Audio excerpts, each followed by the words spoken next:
Continuando, então, vamos aos casos de congruência de triângulos.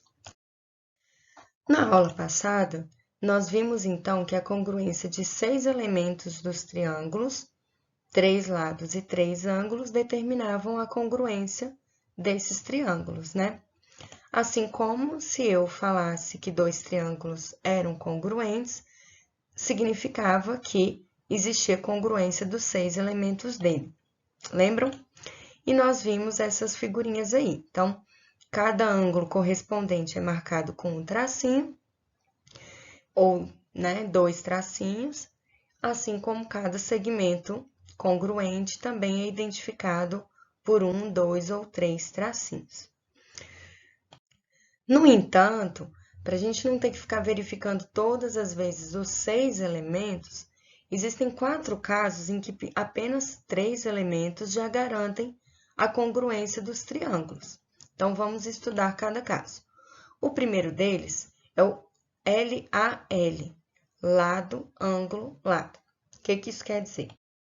Então, o primeiro caso, lado, ângulo, lado, significa que nós teremos 2 lados e o ângulo entre eles, respectivamente, congruentes. Então, vamos visualizar a figura para ficar mais claro. Observem com calma.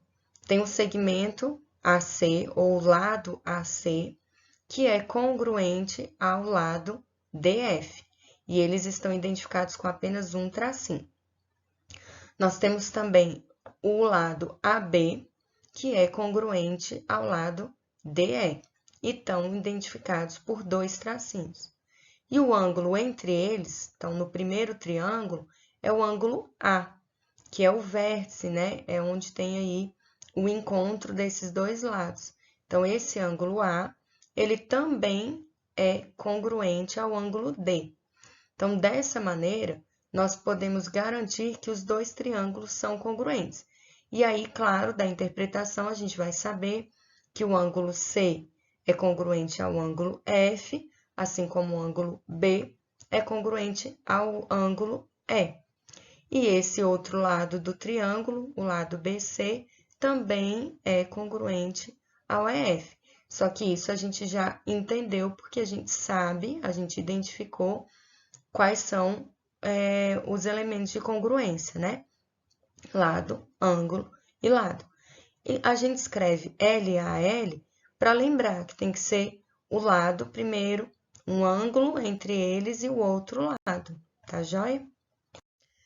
O segundo caso, então, é o LLL, ou seja, LLL, lado, lado, lado. Significa que os 3 lados são respectivamente congruentes. Então, eu recebo essa informação. Eu tenho 2 triângulos que os 3 lados são congruentes, respectivamente. Então, o lado AC é congruente ao DF, assim como o lado AB é congruente ao DE, e o BC é congruente ao EF. E aí, eles estão identificados por 1, 2 e 3 tracinhos, respectivamente. Então, quando isso acontece, também podemos afirmar que esses triângulos são congruentes. E aí, consequentemente, os ângulos internos também serão congruentes, tá? O terceiro caso, então, é o ALA, ou ângulo, lado, ângulo. Então, agora, seguindo aí essa nomenclatura, ângulo, lado, ângulo, temos que um lado e os 2 ângulos adjacentes. Para quem não se lembra, adjacente significa vizinho, então, os 2 lados vizinhos, ou os 2 ângulos vizinhos, ou os 2 ângulos que estão ali ao lado, né? A esse lado, tá? Então, todos eles são respectivamente congruentes. Vamos à figura. Então, percebam aqui que agora a gente tem um ângulo A, o lado AC e o outro ângulo C. Esses são 3 elementos que são congruentes, respectivamente, lá no outro triângulo, ao ângulo D, ao lado DF e o ângulo F, tá? Então, observem que existe uma sequência, ângulo, lado e ângulo, para a gente poder se organizar e facilitar a identificação. O quarto caso é lado, ângulo e ângulo oposto, por isso ele é LAAO. Vejamos então o que quer dizer tudo isso aí. Significa que eu vou ter um lado, o ângulo adjacente, que é aquele ângulo ao lado, a esse lado, e o ângulo oposto a esse lado. Todos esses três elementos serão, respectivamente, congruentes. Então, visualizando a figura, observem que temos um lado, no caso, o lado AC, é congruente ao lado DF. O ângulo adjacente, então, no caso aqui, o ângulo A, e aqui, no caso, no ângulo D. E o ângulo oposto é o ângulo que está de frente ao lado, é o que está olhando para ele. Então, é o ângulo B no primeiro triângulo, no segundo triângulo, o ângulo E. Então, esses seriam os três elementos que são congruentes. Então, lado, ângulo e ângulo oposto. Isso também determina a congruência de triângulos. Mas, ó, pessoal, muita atenção, porque nem sempre três elementos congruentes significam os triângulos também congruentes. Ou seja, três elementos que são iguais, né, no tamanho, basta que eu rotacione, gire ou translade, né, desloque ele e vai coincidir que o triângulo também vai ter essa coincidência, tá? Vejamos essas duas figuras aqui, ó. Se a gente observar os ângulos dos dois triângulos, os ângulos internos, então, esse ângulo é correspondente a este outro. E eles são iguais, o ângulo é a abertura, né? Então, se a gente colocar um transferidor aqui, a gente vai medir e vai ver que esses ângulos são iguais. Assim como esse cantinho, esse outro vértice, com esse aqui também. Também são ângulos congruentes. E isso está identificado pelos dois tracinhos. E o vértice de cima, a mesma coisa.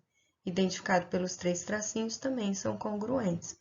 No entanto, se eu pegar o triângulo maior, eu não consigo que ele coincida exatamente com esse pequeno, ou o pequeno lá. Eu teria que ampliar ou reduzir, né? E aqui a gente não pode fazer isso. A única coisa que a gente pode fazer é girar e deslocar, né? No espaço. Então, quando nós temos três ângulos que são congruentes, por exemplo, não determinam a congruência de dois triângulos. Ainda assim, esses triângulos podem ser diferentes, né? E não congruentes. Então, fiquem atentos com o que vocês estão observando. Então, na congruência de triângulos, se a gente tiver um ou dois elementos que são congruentes, eu não posso afirmar nada sobre a congruência dos triângulos. Então, um ou dois elementos que são idênticos não me garantem que os triângulos também sejam.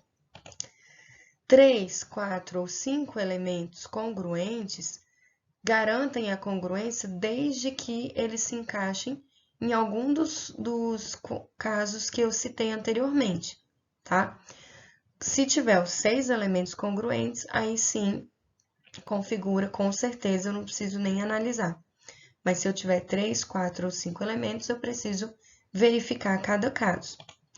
Agora, vocês vão fazer o exercício do formulário, naquela mesma dinâmica de fixar o conteúdo, registrar a presença. E vocês podem também estudar esse conteúdo pelo livro. Ele está lá nas páginas de 105 a 108 e pode fazer para exercitar o exercício 3, tá? Lembrando que essa atividade não precisa me mandar, é uma atividade para vocês estudarem. Tem as respostas no final do livro, então verifiquem. Tendo dúvida, não deixe de me mandar pela plataforma ou pelo WhatsApp, ou aguardem o Google Meet da segunda-feira, tá joia? É isso, pessoal. Bom final de semana, bom descanso e bons estudos a vocês.